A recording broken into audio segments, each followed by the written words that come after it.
Life is filled with ups and downs. From dealing with a bad personal situation to my Asian technology having lost a week's worth of editing and raw footage, the universe seemed to be so punishing and non-forgiving.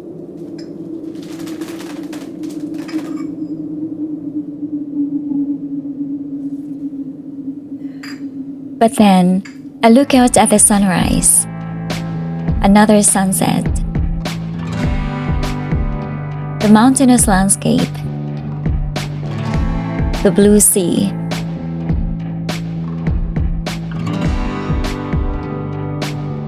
My cities and society.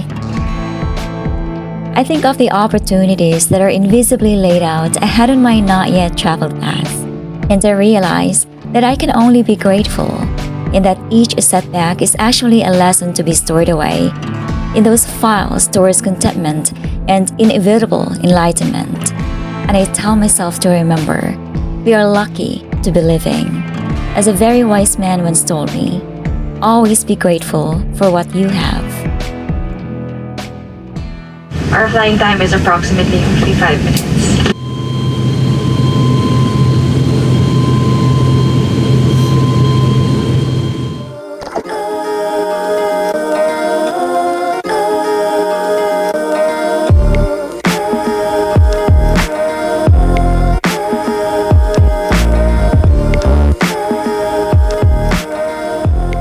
Moalboal is a town on a peninsula on the southwestern tip of Cebu, a tourist haven known for exciting outdoor adventures. A national park and land ocean sanctuary filled with immense natural beauty and thriving protected wildlife.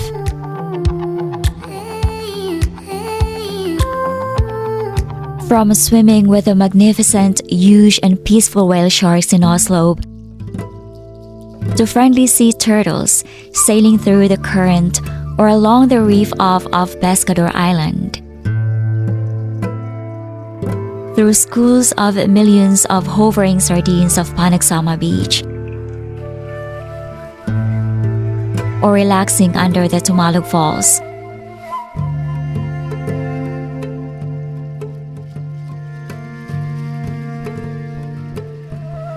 To hiking up the sides of mountains to the pointed crusty peaks overlooking the blue sea, or the adrenaline rush of canyoneering at Kawasan Falls. I think Moalboal has everything an outdoor enthusiast might possibly want.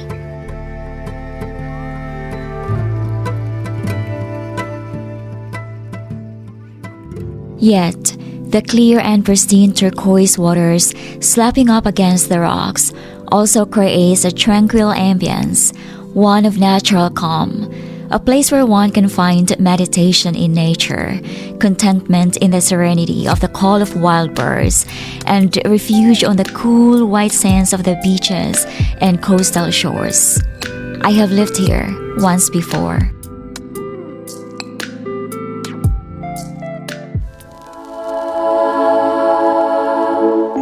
For 2 years, I resided in this stunning luxury of this natural paradise.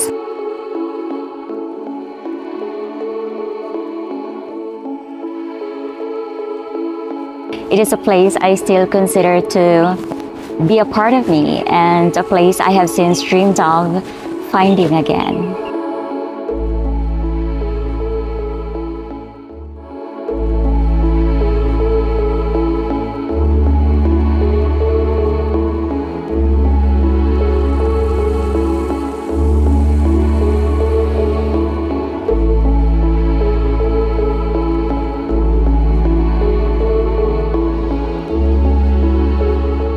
But living in paradise as a late teen is not the same as visiting paradise as an adult.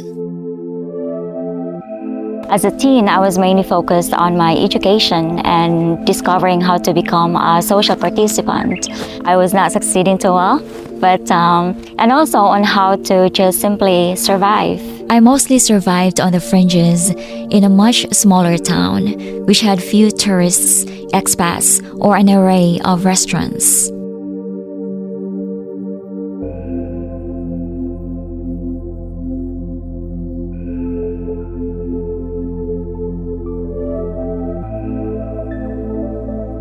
But today, I can visit this town and its landscape with awe and ceaseless surprise, and I can just plain enjoy it.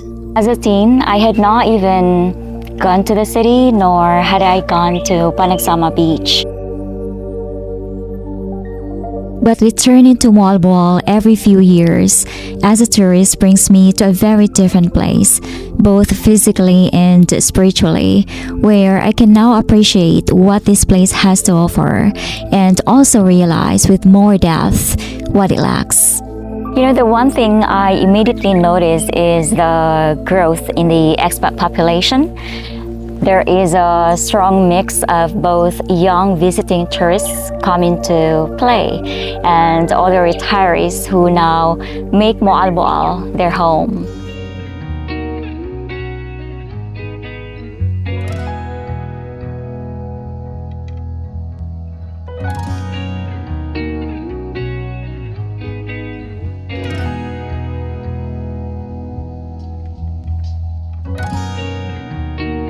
For a native Filipina such as myself, the town has become too expensive in which to spend more than a few days here.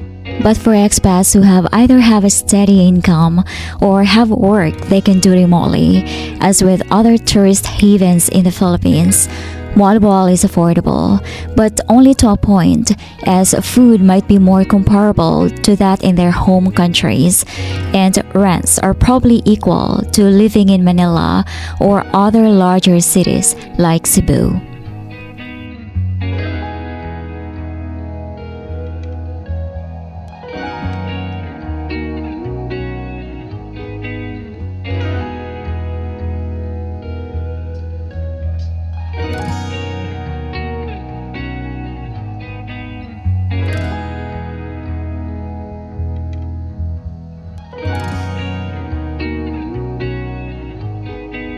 Still, rents in Moalboal are much cheaper than in Western countries, but on the more expensive side in the Philippines.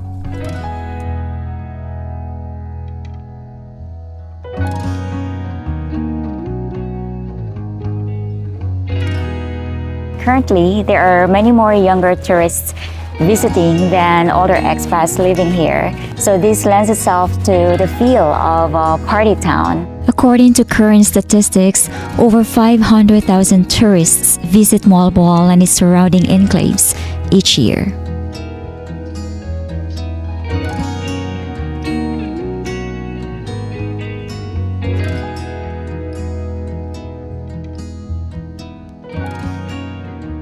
When I lived here 18 years ago, there was no running water, no system in place to bring water to and from homes and places of business. Today, there is still no good running water system, so locals must haul in bottles of water to use on a weekly or monthly basis. Infrastructure in the Philippines changes slowly, and Moalboal is no exception.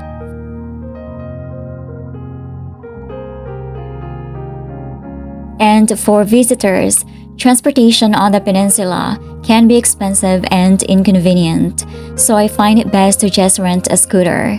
The cost for a scooter ranges from 350 to 700 pesos per day. There are many places from which to rent scooters, and the most expensive scooter rentals are at the resorts, both charged by the day and not the kilometer. However, tuk-tuks or tricycles do cost more to rent, as there is a higher set price regardless of the distance.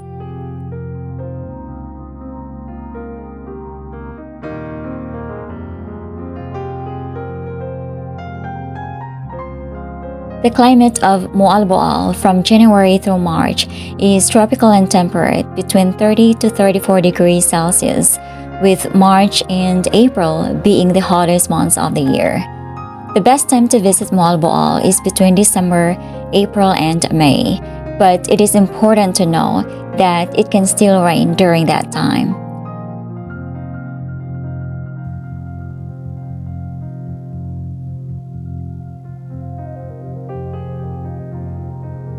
On my week-long trip here during this early February, I only saw the sun on a few occasions, and at times, it really rained hard.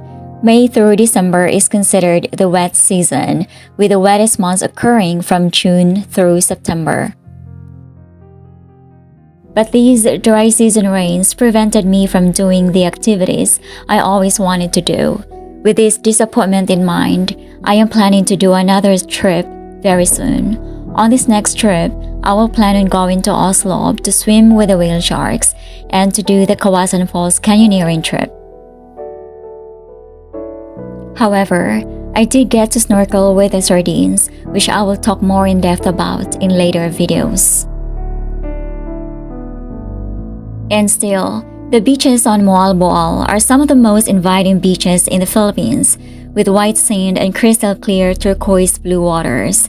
The water temperature is an inviting 26 to 28 degrees Celsius in January and 28 to 30 degrees in October, very mild and never too cold to swim in.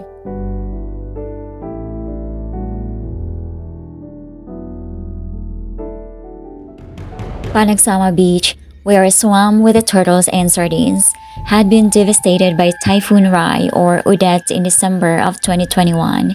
It was the epicenter of the storm. At this moment, there are still some of the restaurants and shops that remain closed.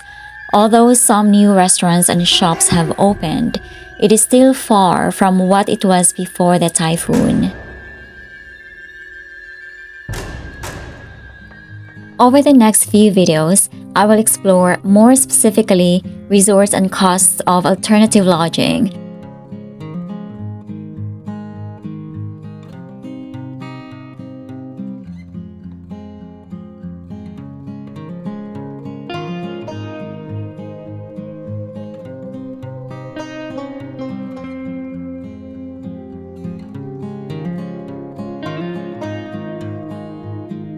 Food and restaurants.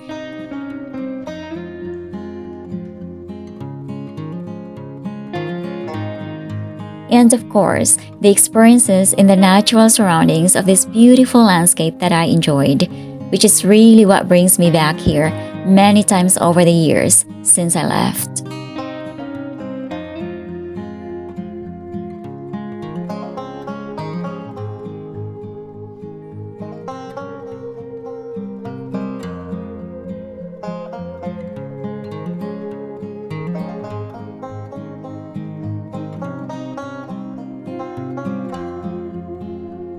But still, Panagsama Beach and Pescador Island, which is considered to be one of the best dive spots in the world, are the places to be for underwater wildlife in the area.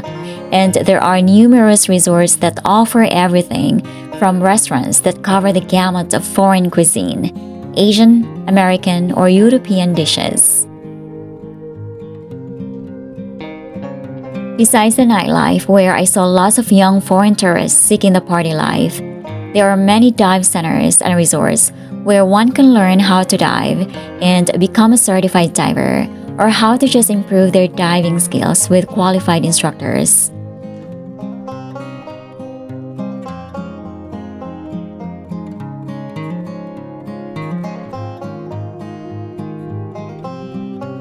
The perfect place to see the sardines is just in front of the Saavedra Dive Center, 100 meters off the coast.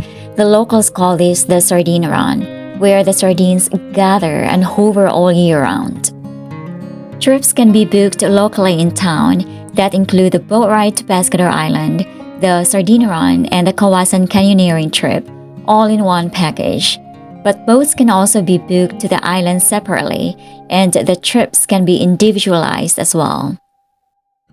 And so, after all these years of both living and visiting Moalboal, I am now seeing this place in a completely new light, and I would love for all of you to see this special place in its complete form in upcoming videos. But for now, I want to leave you with images of this place until we explore more of Moalboal in my next videos. Thank you so much for watching. I love you all.